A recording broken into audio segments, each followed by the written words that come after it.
እሺ ወደ ጥያቄ ልግባና ስለ ኢብራሂም አለይሂ ሰላም እስቲ በእናንተ ያለው ሁኔታ እኔ ላዳምጥ። እዚህ ላይ አንዳንድ ቦታ ሳዳምጥ የሚሰጡ ምላሽ አለና እዚህ ላይ መጠየቅ ስለፈለኩ ነው ካላደከምኩ። ስለ አብርሃም ምንም ማወቅ ፈለግሽው? ምን ልንገርሽ ስለሱ? ሙሉ ታሪኩ ስለ ልጆቻቸው እስማኤልና ኢስሐቅ። ለምሳሌ እኛ የእስማኤል ዘሮች ነን። የረሱል አለይሂ ሰላቱ ወሰላም ግንዳቸው ከእስማኤል ነው። ኢስሐቅ ደግሞ ከእስራኤል ነው። ስለዚህ እዚህ ጋር ልዩነቱ ያልገባኝ ነገር እዚህ ጋር ያልገባኝ ነገር እግዚአብሔር የበኩር ልጅ የሚለው ኢብራሂምን ኢስሐቅን ነው ወይንስ እስማኤልን? ስለዚህ ማወቅ ፈልጌ ነው። አስረዳኝና ከገባኝ ጥያቄ አልጠይቅም፣ ካልገባኝ ግን ወደ ጥያቄ ይገባለሁ። ኦኬ። አብርሃም እንግዲህ በእኛም በሙስሊሞችም በአይሁዶችም እንደ ፊገር የሚታይ ነው፣ እንደ ትልቅ የሚታይ አይከን ነው። ዘፍጥረት ምዕራፍ 12 ላይ ከቁጥር 3 ጀምሮ ቃል ኪዳን ገብቶለታል እግዚአብሔር። አሕዛብ በአንተ ይባረካሉ ተብሎ ተነግሮታል እና አብርሃም ዘፍጥረት ምዕራፍ 12 ላይ ማለት ነው አሕዛብን እንደሚባረኩ በሱ ተነግሮታል።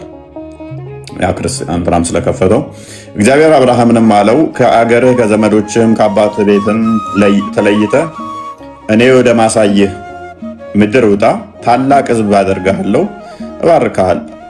እባርካለሁ፣ ስምህንም አከብረዋለሁ፣ ለበረከትም ሁን።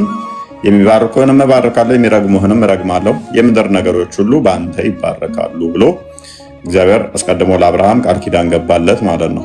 እንደሚባርከው ነገረው ማለት ነው። የሚባርኩት ይባረካሉ፣ የሚረግሙት ይረገማሉ ማለት ነው። ታያችሁ ዘኍልቍ ምዕራፍ 23 ላይ በያዕቆብ ላይ እርግማን መተት የለም፣ ሟርት በእስራኤል ላይ የለም ምንለው ለዛ ነው። ሱራ 9:30 ላይ አይሁድ እና ዑዘይርን ቁርአኑ ይራገማል። ይሄ ቃል ኪዳኑን አለማወቅ ነው። መጽሐፍ ቅዱስ ግን አስቀድሞም ብሏል፣ የሚረግመውን እረግማለሁ፣ የሚባርኩን እባርካለሁ፣ ሟርት ድግምት የለባችሁም ተብለዋል እና የእስራኤል ልጆች የአብርሃም ልጆች ሱራ 9:30 ስታዩ አይሁድ ዑዘይር ያላ ልጅ ነች አለች፣ ክርስቲያኖች አልመሲህ ኢሳ ያላ ልጅ ነው አሉ። ይሄ በአፋቸው የሚናገሩ ቃላቸው ነው። ከዚህ በፊት የተናገሩ ካዲዎችን ሰዎች ቃል ያመሳስላሉ። አላህ ያጥፋቸው ከእውነት እንዴት ይመለሳሉ ይላል። እንዲሁም ደግሞ ሳሂህ ሙስሊም 167 ኤሌም በተመሳሳይ ክርስቲያኖችንና አይሁዶችን ቡድ የሚያደርግበት አለ። ኤሌስ ብቻ ምንድነው እሱ እነኚህ ቃል ኪዳኑ ለአብርሃም አስቀድሞ ሲሰጥ ምንድነው እንዳይራገሙ እንደሚባረኩ ቃል ተናግሯል። መሐመድ ሲሞት ደግሞ እስራኤሎችንና ክርስቲያኖችን ወይም አይሁዶችን እየረገመ ነው የሞተው። የመጨረሻ ንዛዜው አይሁዶችና ክርስቲያኖችን በህይወት ብኖር አጠፋለሁኝ የሚል ነው። የአብርሃም ዘሮችን ማለት ነው። ከቃል ኪዳኑ ጋር ኮምፕሊትሊ የሚጋጭ ነው። ከዛ በኋላ ምዕራፍ 15 ላይ ይሄዳል። በግዝረት ቃል ኪዳን ይሰጠዋል። ምዕራፍ 17 ላይ አይ ቲንክ ይመጣል። ከዛ ምዕራፍ 22 ላይ ወደ ሞሬ ተራራ አንድ ልጁን ይስሐቅን ይዞለት እንዲወጣ አስቀድሞ ሳራ ትወልዳለች። ምዕራፍ 15 ይመጣለታል። እንደሚወልድ ብስራት ይሰጠዋል ማለት ነው። ብስራት ይነገረዋል። 99 ዓመት ከሆነው በኋላ እሷም 90 ከሆነላት በኋላ እንዴት ሰው ካረጀ ከሸመገለ በኋላ ይወለዳል ብላ እንደውም ስስቅ በሚመጣው ዓመት ትወልጃለሽ፣ ልጁንም ይስሐቅ ከመሳቋ ይስሐቅ ይባላል ስሙ ተባለ። ሰው ቃል ኪዳኔን በሱ አደርጋለሁ ተባለ ማለት ነው። ስለዚህ ቃል ኪዳኑ በማን ይሆናል? በይስሐቅ ይሆናል ማለት ነው። እስማኤል ግን ከአጋር የተወለደ ስለሆነ የእሱ ቃል ምንድነው? ለእስማኤል የተሰጠው ምንድነው? ህዝብ እንደሚሆን እንደሚባርከው ህዝብ እንደሚያደርገው ተናግሯል። ነገር ግን ቃል ኪዳኑ የተስፋው ቃል ኪዳን ግን በማን ነው የሚሆነው? በይስሐቅ በኩል ነው የሚሆነው። ለሳራም እዛው ይነገራታል። ይሄ ሱራ 37 ከ101 እስከ 107 ላይ አብርሃም ልጁን ይዞ ወደ ሞሬ ተራራ የወጣበት የኛ መጽሐፍ ቅዱስ ላይ ያለው ቁርአኑም ላይ ያለ የእስማኤል ልጆች ነን አለች። ቁርአኑ ይሄንን አይናገረው፣ ትንፍሽም አይልም። እንኳን ቁርአኑ ሐዲስ ላይም ማን እንደተሰዋ የሚናገረው ነገር የለም። መሰዋት ብቻ ሳይሆን ሙሐመድ የእስማኤል ዘር ነው የሚለው ራሱ እንትና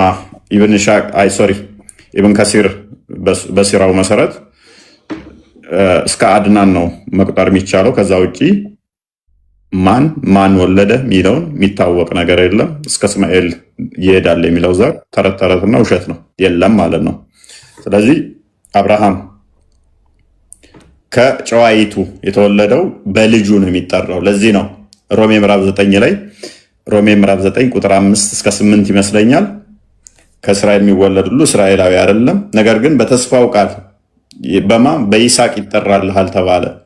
ስለዚህ በይስሐቅ ይጠራልሃል ስለተባለ ምን ተባሉ ይላል? እነኛ በስጋ የተወለዱት ሁሉ እስራኤላዊ አይደሉም፣ ነገር ግን እንደ ከጨዋይቱ የተወለዱት በይስሐቅ ይጠራልሃል ተብሏልና ብሎ ያመጣዋል። እንዲሁም ደግሞ ገላትያ ምዕራፍ 3 ላይ ቁጥር 24 አካባቢ ጀምሮ ሕግ ሞግዚት ነበረ ወደ ክርስቶስ የሚያመጣ።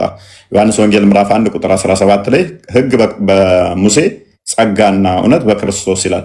ስለዚህ ሕጉ ሞግዚት ነበረ፣ ወደ ማን የሚያመጣ? ወደ ክርስቶስ የሚያቀርብ ነበረ። ሕጉ ሞግዚት ነበረ። ያ ሕጉ ደግሞ ምንድነው? እሱ ወደ ክርስቶስ የሚያመጣው በሙሴ የተሰጠ ነበረ። ከዛስ ምን ይላል? ክርስቶስ ትንሽ ዝቅ አድርገው ቁጥር 25 አድርግልኝ። እምነት ግን መጥቶልናልና ከእንግዲህ ወዲህ ከሞግዚት በታች አይደላችሁም። በእምነት በኩል ሁላችሁ በክርስቶስ ኢየሱስ የእግዚአብሔር ልጆች ናችሁ። ከክርስቶስ ጋር አንድ ትሆኑ ዘንድ የተጠመቃችሁ ሁሉ ክርስቶስን ለብሳችኋል። አይሁዳዊ ወይም የግሪክ ሰው፣ ባሪያ ወይንም ጨዋ የለም፣ ወንድም ሴትም፣ ሁላችሁ በክርስቶስ አንድ ሰው ናችሁ። እናንተም የክርስቶስ ከሆናችሁ እንኪያስ የአብርሃም ዘር የአብርሃም ዘር እንደ ተስፋውም ቃል ወራሽ ናችሁ። ስለዚህ የተስፋው ቃል በማን ነበር የመጣው? በአብርሃም። በማን በኩል? በይስሐቅ በኩል ማለት ነው። የክርስቶስ ከሆነን የማን እንደ ተስፋውም ቃል የአብርሃም ልጆች እንሆናለን ማለት ነው። ይሄ ሮሜ ምዕራፍ 9 ቁጥር 5 ላይ አንድ ሼክ አድርገው።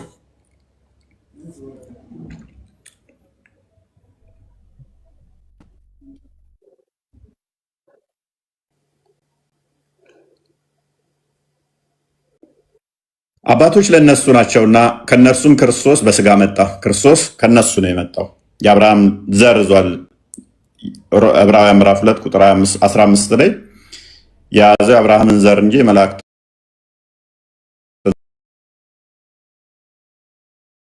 ነው። ለዘላለም የተባረከ አምላክ ነው።